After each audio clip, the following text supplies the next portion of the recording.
Hope you all are doing well. तो जैसे कि आप लोगों को पता है, अगर आप लोगों को नहीं भी पता है तो मैं आपको बता दूं, this is lecture number 2 for small scale industry and business 11th standard Maharashtra board.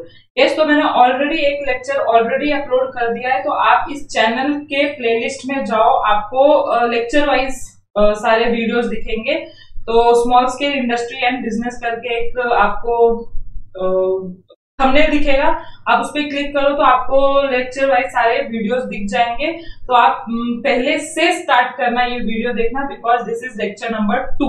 Yes, तो हमने पिछले लेक्चर में स्टार्ट किया था chapter number 3, that is small scale industry and business, और उसमें हमने कई बातें पढ़ी थी कि हमारे देश के लिए, हमारी कंट्री के लिए, हमारे इंडिया के लिए क्यों स्मॉल स्केल इंडस्ट्री इतनी इंपॉर्टेंट है, क्यों गवर्नमेंट इतने इनिशिएटिव टाइम टू टाइम इतने इनिशिएटिव लेके आता है स्मॉल स्केल बिजनेसेस के लिए, क्यों नहीं लार्ज स्केल को ज्यादा और डेवलप किया जाता है, क्यों इन ज्यादा स्मॉल स्केल इंडस्ट्री को पे ज्यादा फोकस किया जाता है। तो इस सब का आंसर आपको पिछले वीडियो में मिल जाएगा, क्योंकि उसका एक हिंट दे दूंगी, क्योंकि हमारी जीडीपी जो है, बहुत ही ज्यादा जीडीपी का जो ग्रोथ होता है इस सब सेक्टर्स के वजह से होता है, that is small scale industries. Now आज हम यही पढ़ने वाले हैं जो मैंने अभी स्टार्ट किया आपको topic, that why it is so important for our country to initiate small scale industry, उनको बहुत पुश करना क्योंकि जब तक गवर्नमेंट इन लोगों को सपोर्ट नहीं प्रोवाइड करेगी, कुछ इनिशिएटिव नहीं प्रोवाइड करेगी, कुछ सब्सिडीज नहीं प्रोवाइड करेगी, तो जो लार्ज स्केल इंडस्ट्रीज वाले जो लोग हैं, जो बिजनेसमैन हैं, जो एंटरप्रेन्योर हैं, ये इनको आगे नहीं बढ़ने देंगे, वो उनको डोमिनेट करेंगे। तो हर वक्त बड़े लोग छोटे लोग को डोमिनेट करते हैं, वैसा ही स्टोरी इधर है। लार्ज स्केल इंडस्ट्री जो है स्मॉल स्केल इंडस्ट्री को डोमिनेट करते हैं और इनको बहुत जगह पे काम नहीं करने देते हैं। वो सोचते हैं कि ये हम बड़े हैं, इनको आगे क्यों बढ़ाया जाए, और इनको ज्यादा सपोर्ट गवर्नमेंट से नहीं मिलता है कभी कभार।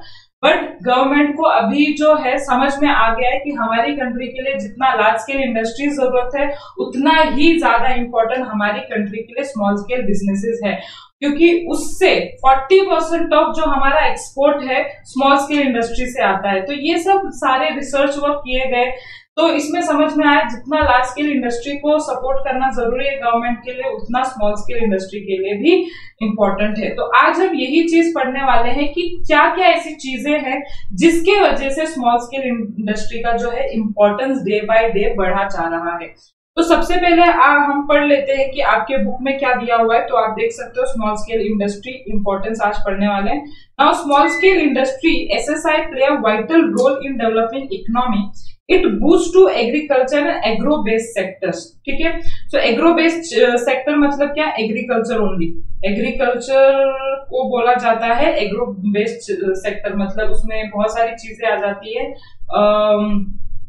सेरिकल्चर भी आती है, फिशिंग भी आती है, इसमें ये सब सारी चीजें आ जाती है जो ओरिजिनल चीजें प्रोड्यूस करती हैं, कल्टीवेट करती हैं, जो सारी अदर इंडस्ट्रीज के लिए रॉ मटेरियल के लिए एक रॉ मटेरियल फॉर्म जैसा उनको दे देती है। जैसे कि अगर टमाटो सॉस बनाना है मुझे, सो मेरे लिए रॉ मटेरियल क्या होगा? टमाटर होगा। यस, तो टमाटर मुझे कहाँ से मिलेगा? ये फार्मर से मिलेगा जो एग्रीकल्चर करते हैं। तो जो एग्रो बेस्ड सेक्टर रहते हैं वो मेनली एग्रीकल्चर सेक्टर रहते हैं, कंफ्यूज मत होना।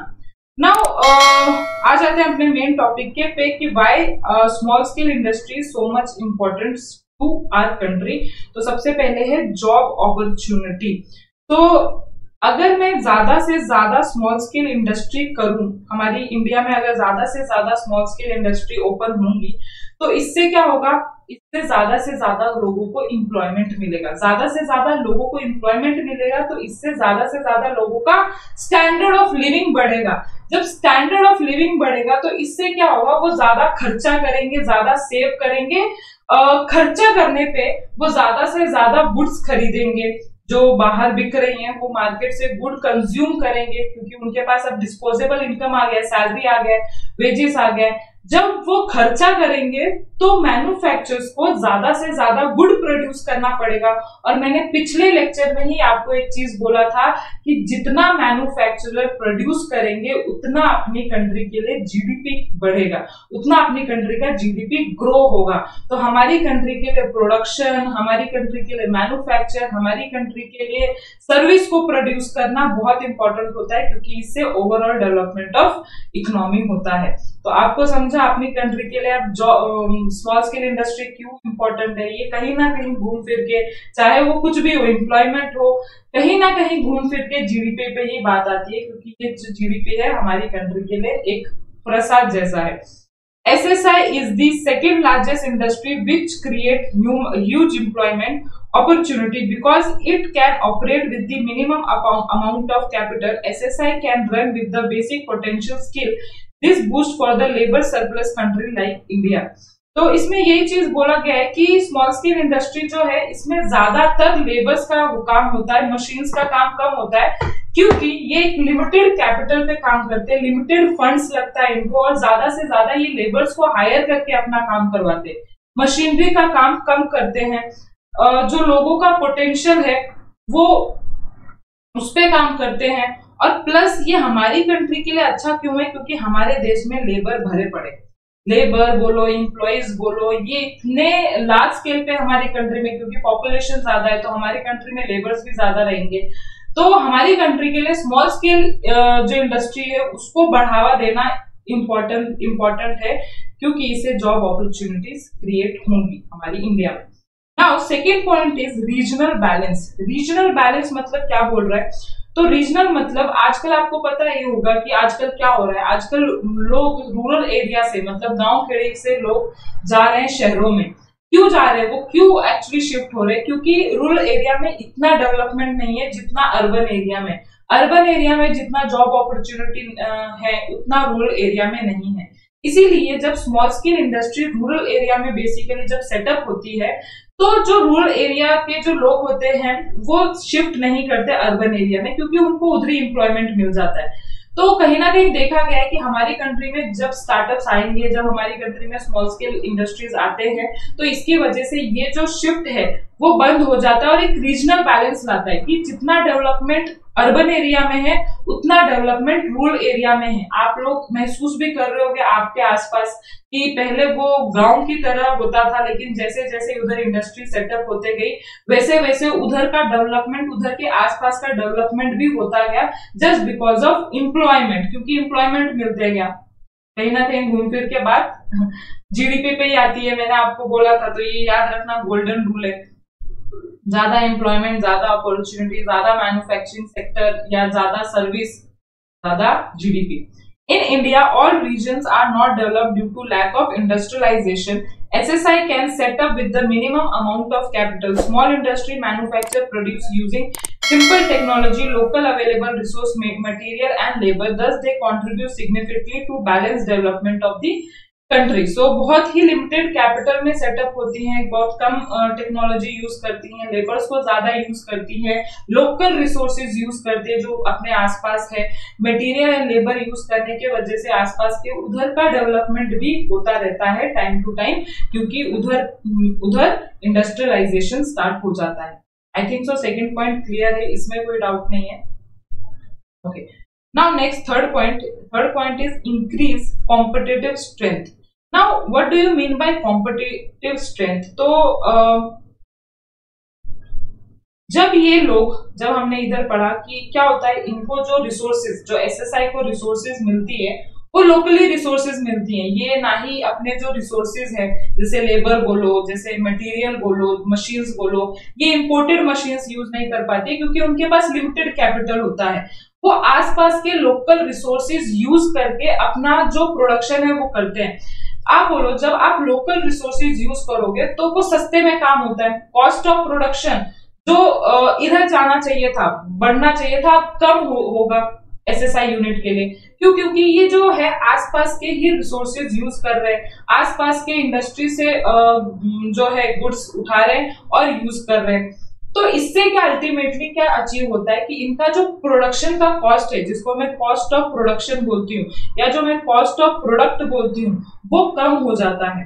तो आपको पता है जिसका भी प्रोडक्शन, अगर सेम प्रोडक्ट मुझे मार्केट में 100 रुपए का मिल रहा है और दूसरा प्रोडक्ट मुझे 150 का मिल रहा है, तो आई विल प्रेफर 100 रुपए वाला प्रोडक्ट। क्यों? क्योंकि मुझे वो सस्ते में मिल रहा है। तो ये जो है लार्ज स्केल इंडस्ट्री को एक कंपटीशन देते हैं मार्केट में। ऐसा नहीं है कि एसएसआई यूनिट्स बहुत, एसएसआई जो इंडस्ट्रीज है वो पीछे रह गए, ऐसा नहीं है। वो लोकल रिसोर्सेज को यूज करके, लोकल लेबर्स को यूज करके, सिंपल टेक्नोलॉजी यूज करके अपना कॉस्ट ऑफ प्रोडक्शन जो है वो घटाते हैं और मार्केट में कंपटीशन देते हैं। तो इसीलिए उन्होंने बोला है increase competitive strength. Small scale industry enjoy advantage of low cost of product. ठीक है, कैसे low of cost of product आता है? तो देखो, these industry use local available resources which are less expensive. Establishment and running cost of small scale industries are comparatively less. So जो इनका establishment cost, मतलब ये क्या है? एस्टैब्लिशमेंट एंड रनिंग कॉस्ट मतलब क्या है? इनको जो इलेक्ट्रिसिटी में भी इंसेंटिव्स दिया जाता है गवर्नमेंट के थ्रू। आप बोल सकते हो जब ये स्टैब्लिश होते हैं, जब ये सेटअप होते हैं, तो इनको ज्यादा रजिस्ट्रेशन कॉस्ट भी नहीं लगती है। जो अगर आप लार्ज स्केल इंडस्ट्री सेटअप करते हो तो उसमें आपको बहुत ज्यादा तामझाम करना पड़ता है, बहुत ज्यादा रजिस्ट्रेशन करवाना पड़ता है, जो स्मॉल स्केल इंडस्ट्री में कम हो जाता है और आपको कॉस्ट भी कम लगता है। ठीक है, इसीलिए उन्होंने बोला एस्टैब्लिशमेंट और चलाने का जो खर्चा है स्मॉल स्केल इंडस्ट्री में कम रहता है comparatively large scale industry. Low cost of production, low overhead. Low overhead मतलब लो एक्सपेंसेस, इनको कम एक्सपेंसेस लगते हैं। Ultimately result in low price of good, increase turnover, increases the competitive strength. Turnover मतलब sales. जैसे जैसे इनका सेल्स बढ़ता है, ठीक है, ज्यादा से ज्यादा कंज्यूमर अट्रैक्ट हुए 100 रुपए की तरफ, 100 रुपए ज्यादा खरीदेंगे, 100 रुपए का प्रोडक्ट खरीदेंगे इंस्टेड ऑफ 150, तो उनका जो टर्नओवर है, उनका जो सेल्स है डे बाय डे इंक्रीज होता रहता है। इससे इनका कॉम्पिटिटिव स्ट्रेंथ अल्टीमेटली बढ़ता है। थर्ड पॉइंट भी क्लियर है? Okay, now next point, maximum use of natural resources. Natural resources मतलब क्या कि ये ज्यादा मशीनरीज पे डिपेंड नहीं रहते, ये लोकल रिसोर्सेज मतलब लेबर्स को यूज करते हैं। लेबर इंसेंटिव इंडस्ट्रीज रहते हैं ये। लेबर इंसेंटिव मतलब लेबर को ज्यादा यूज करना, मशीनरीज को कम यूज करना। ठीक है, तो इससे क्या होता है कि हमारी इंडिया में का जो प्रॉब्लम है, अनएम्प्लॉयमेंट का जो प्रॉब्लम है, बेरोजगारी का जो प्रॉब्लम है हमारी इंडिया में, वो कम हो जाता है, क्योंकि ये नेचुरल रिसोर्सेज डायरेक्ट जो उनके आसपास है उनको यूज करके वो अपना प्रोडक्शन करते हैं। तो ये कभी भी बेटर रहता है कंट्री के लिए, उनको भी सस्ते में लेबर्स मिल जाते हैं, उनका प्रोडक्शन सस्ते में हो जाता है। इसीलिए उन्होंने बोला है दे यूजेस लोकल नेचुरल रिसोर्सेज। उनको जो मटेरियल भी होता है, उनका जो रॉ मटेरियल होता है, वो भी आसपास के लोगों से ही लेते हैं, वो कहीं बाहर से इंपोर्ट नहीं करवा सकते because they have limited fund. Small scale industry are labour incentive, they utilize available natural resources and raw material from the local area. Such use of local natural resources minimize the cost of production, which result into reasonable price of goods. So ultimately जब वो natural resources use करते हैं तो इससे क्या होता है, उनका cost of production घट जाता है। सेम है जैसे हमने अभी पिछले वाले में पढ़ा था, उसी का सिर्फ थोड़ा सा एक्सटेंशन है। फोर्थ पॉइंट, नया कुछ नहीं है उसमें। लेबर इंसेंटिव है, नेचुरल रिसोर्सेज ज्यादा यूज करते हैं, वो ज्यादा मशीनरीज पे डिपेंड नहीं रहते। जाते हैं अपने फिफ्थ पॉइंट पे, that is reduce migration. Migration मतलब क्या होता है? माइग्रेशन वर्ड का मतलब shifting from one place to another, एक जगह से दूसरे जगह पे शिफ्ट होना। तो इसमें रिडक्शन की क्या बात कर रहा है? तो मैंने आपको पहले ही ये सेकंड पॉइंट में आपको थोड़ा सा रेफरेंस दिया था कि क्या हो रहा था कि रूरल एरिया में ज्यादा जॉब अपॉर्चुनिटीज नहीं होने के वजह से, ज्यादा एम्प्लॉयमेंट नहीं होने के वजह से ये जो लोग हैं वो ज्यादा से ज्यादा अर्बन एरिया में शिफ्ट हो रहे थे, शहरों में शिफ्ट हो रहे थे। बट जैसे ही ये एसएसआई का कंसेप्ट आया, जैसे ही गवर्नमेंट ने इनिशिएटिव देना शुरू किया, इनको स्टार्टअप्स को बढ़ावा देना स्टार्ट किया, तो इसके वजह से क्या हो गया कि ये जो माइग्रेशन है रूरल एरिया, जो रूरल लोग हैं, जो रूरल पीपल हैं, गांव खेड़े के जो लोग हैं, वो कम शिफ्ट होना स्टार्ट हो गए, वो कम माइग्रेट होना स्टार्ट हो गए, क्योंकि उनको जॉब अपॉर्चुनिटी उनके गांव में ही मिल गई है। इसी का मतलब ये कहना है उनको, reduce migration. Small scale industry can create a large number of employment in rural area. Small scale industries is also a best example of self employment. Self employment क्यों बोल रहे हैं? क्योंकि आप और मैं अगर स्मॉल स्केल इंडस्ट्री ओपन करेंगे तो I will be a self employed person, क्योंकि मैंने ही खुद एम्प्लॉयमेंट दी है। मुझे किसी और के यहाँ काम करने से बेटर मैं खुद का स्मॉल स्केल इंडस्ट्री ओपन करूं और खुद को काम दूं मैं। It is known as self employment.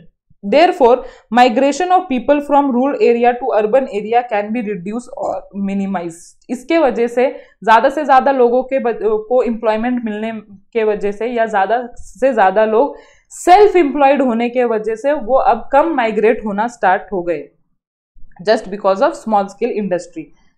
Okay, I think so ये क्लियर है। अगर आपको थोड़ा सा भी डाउट रहेगा तो आपके पास कमेंट सेक्शन जैसा कुछ चीज है, उसमें आप डाल सकते हो। ये मैं हर एक लेक्चर में ये आप लोगों को बोलती हूँ कि आपको अगर कुछ डाउट है तो आप मुझे कमेंट सेक्शन में लिख सकते हो, क्योंकि हम डेली बच्चों के कमेंट्स देखते हैं और उसको रिप्लाई करते हैं। ठीक है, ऐसे नहीं सिर्फ अदर चैनल्स की तरह मैं बोलने के लिए बोल रही हूँ, ऐसा कुछ भी नहीं है। आप कमेंट डाल के तो देखो, तारीफ करके देखो, बुराई करके देखो, कुछ भी आपको जो लगा, ठीक है, जो भी डाउट है आपको बिंदास कमेंट सेक्शन में डालना चाहिए अपन ने। Okay, now 6, support to large scale industry. So ये बोल रहे हैं कि स्मॉल स्केल इंडस्ट्री जो है वो लार्ज स्केल इंडस्ट्री को सपोर्ट करते हैं। कैसे मैम? तो जैसे स्मॉल स्केल इंडस्ट्री में मेनली मैंने आपको देखो क्या बोला था कि ट्रेडिशनली हैंडलूम्स वाले लोग, हैंडीक्राफ्ट, कॉयर, सेरिकल्चर, खादी, और फिर बाद में bicycle, swing machine, blade and electric appliances and spare part में डील होते हैं। मतलब छोटे छोटे प्रोडक्ट्स के लिए जो इंडस्ट्री सेटअप होती है उनको हम स्मॉल स्केल इंडस्ट्री बोलते हैं। ठीक है, तो बहुत सारी लार्ज स्केल इंडस्ट्री जो हैं, जैसे MIDC में बहुत सारी लार्ज स्केल इंडस्ट्रीज होती हैं, अदर एरिया में बहुत सारी लार्ज स्केल इंडस्ट्रीज होती हैं। तो इन इंडस्ट्रीज को जो रॉ मटेरियल चाहिए होता है वो इन स्मॉल स्केल इंडस्ट्री से लेते हैं, क्योंकि स्पेयर पार्ट, ठीक है, कोई भी large scale industry spare part नहीं बनाएगी, वो फिनिश गुड बनाएगी, मतलब एंड प्रोडक्ट बनाएगी कस्टमर के लिए। मेनली जो सेमी फिनिश गुड, जो रॉ मटेरियल का काम करती है, रॉ मटेरियल सप्लाई करने का काम करती है, वो स्मॉल स्केल इंडस्ट्री ही होती है। तो बहुत सारे लार्ज स्केल इंडस्ट्री को सपोर्ट करने का काम स्मॉल स्केल इंडस्ट्री करती है। तो maximum large scale industry depend upon the small scale industry. Many small scale industry provide raw material, semi finish good to large scale industries, for example spare part. ठीक है, spare part मतलब क्या होता है? जैसे मशीनरीज के आधे parts, bicycle के आधे पार्ट्स, ये सब सप्लाई करने का काम स्मॉल स्केल इंडस्ट्री के पास होता है। Now most important point is last one, that is developing new entrepreneur. तो सबसे पहले तो ये समझने की बात है कि एंटरप्रेन्योर मतलब क्या होता है। तो एंटरप्रेन्योर मीन्स जो सक्सेसफुल बिजनेसमैन होते हैं। ठीक है, बिजनेसमैन तो हर कोई होता है। मैं कल एक कुछ भी शॉप खोलूं तो मैं भी एक बिजनेसमैन बन जाऊंगी, कल आप कोई शॉप खोलो तो भी आप बिजनेसमैन बन जाओगे। बट एंटरप्रेन्योर कौन कहलाता है? जो बहुत मेहनती एंड बहुत सक्सेसफुल होता है। तो ऐसे कौन है? जैसे हम धीरूभाई अंबानी जी को एंटरप्रेन्योर बोलेंगे, मुकेश अंबानी जी को एंटरप्रेन्योर बोलेंगे, रतन टाटा जी को एंटरप्रेन्योर बोलेंगे, जिसका नाम है। ठीक है, फिर रितेश अग्रवाल, ये अगर आपको नहीं पता होगा तो ओयो जो ब्रांड है उसको चालू करने वाला इज एंटरप्रेन्योर। फिर बहुत सारे ऐसे एंडलेस एग्जाम्पल है, अगर मैं स्टार्ट करूँ तो खत्म नहीं होगा उसकी लिस्ट। ठीक है, तो ऐसे जो सक्सेसफुल बिजनेसमैन होते हैं उनको हम एंटरप्रेन्योर बोलते हैं। तो ऐसा क्यों बोला है कि SSI यूनिट जो है वो एंटरप्रेन्योर्स देने में हेल्प करते हैं। तो देखो, जब भी हम इनकी स्टोरीज पढ़ते हैं, धीरूभाई अंबानी जी की, चलो मुकेश अंबानी की तो नहीं, क्योंकि उनको जो है थोड़ा बहुत धीरूभाई अंबानी जी की सपोर्ट मिली है। ठीक है, जब भी आप रतन टाटा जी की स्टोरी पढ़ोगे, जब भी आप ये रितेश अग्रवाल के स्टोरीज पढ़ोगे, बहुत सारे अदर एग्जाम्पल्स है, आप उनकी स्टोरी पढ़ोगे तो उनका कहीं ना कहीं आप एक देखोगे जो स्टार्टिंग फेज होता है उनके लाइफ में, वो बहुत छोटे से स्टार्ट हुआ था। उनके पास फंड नहीं कि बहुत सारा फंड था, उनके पास कैपिटल था तो उन्होंने लार्ज स्केल इंडस्ट्री ही सेटअप की। उन्होंने बहुत छोटे पद से फिर वो आगे बढ़े, फिर वो सक्सेसफुल हुए। कोई भी ऐसा इंडस्ट्रियलिस्ट नहीं है जिनको हाथ में नहीं क्या सोना मिला है और फिर उन्होंने उसका कुछ किया है, ऐसा कुछ नहीं हुआ है। उन्होंने मेहनत किया है, उन्होंने दिन रात अपना खून पसीना बहाया है, एंड देन जाके वो आज लार्ज स्केल इंडस्ट्री चला पा रहे हैं। तो कहीं ना कहीं हम देख रहे हैं, तो कहीं ना कहीं स्मॉल स्केल इंडस्ट्रीज के वजह से ये सब हुआ है, क्योंकि उनके पास ऑप्शन था कि हाँ मैं स्मॉल स्केल इंडस्ट्री बना सकता हूँ, मेरे को थोड़ा इनिशिएटिव मिलेगा, ठीक है, गवर्नमेंट की तरफ से या व्हाटएवर, नहीं भी मिलेगा तो स्मॉल स्केल इंडस्ट्री है मेरे पास ऑप्शन, मैं लोकल रिसोर्सेज को यूज करके, लोकल एम्प्लॉयज को यूज करके मैं स्मॉल स्केल इंडस्ट्री सेटअप करूंगा, एंड देन मैं आगे बढ़ूंगा, पैसा लगाऊंगा और मेहनत करूंगा और मेरा लार्ज स्केल इंडस्ट्री बनेगा। तो small scale industry entrepreneurs create करने में भी हमको बहुत हेल्प करते हैं। जैसे बड़े बड़े एंटरप्रेन्योर हमारे देश में तो एंडलेस एंटरप्रेन्योर्स हैं। Small enterprise have a potential to attract the young aspirants to the entrepreneurship. Small scale industry can accommodate the technical and non-technical young first generation entrepreneur. India is the country of villages, therefore the government has to pay attention to development of small and cottage industries in order to create a balanced economy. तो इसमें ये भी बोल रहे हैं कि India की government को ये समझने की जरूरत है कि हमारे कंट्री में बहुत सारा टैलेंट, हमारे कंट्री में जो यूथ है वो बहुत सारे यूथ है, तो उनको अगर हमने थोड़ा सपोर्ट किया, हमने उनको स्मॉल स्केल इंडस्ट्री बनाने का अगर हेल्प किया, इनिशिएटिव दिया, सब्सिडीज दिया, तो हमारे कंट्री में बहुत ज्यादा एंटरप्रेन्योर बन सकते हैं, जो हमारी कंट्री के लिए ही अल्टीमेटली हेल्पफुल रहेगा, बैलेंस इकोनॉमी रहेगा। अपनी कंट्री, अपनी जो इंडिया जो कंट्री है वो जो डेवलपिंग कंट्री है वो डेवलप कंट्री बन जाएगी। तो कहीं ना कहीं स्मॉल स्केल इंडस्ट्री जो है हेल्पफुल होते हैं न्यू एंटरप्रेन्योर्स क्रिएट करने में। तो हमको स्मॉल स्केल इंडस्ट्री ये भी एक फायदा देता है, ये भी एक इम्पोर्टेंस है। तो ये 7 पॉइंट थे आपके लिए जो importance of small scale industry में था। तो अगर कुछ डाउट है तो आपको क्या करना है मैंने आपको बता दिया है। अगर आपको वीडियो अच्छा लगा तो ये भी आपको पता है आपको क्या करना है। और अगर आप चैनल में नए हो और सब्सक्राइब नहीं किया है तो मैं आपको बता दूं, हम time to time 11th standard, 12th standard and CA foundation के लिए फ्री ऑफ कॉस्ट हम वीडियो अपलोड करते हैं इस चैनल पे।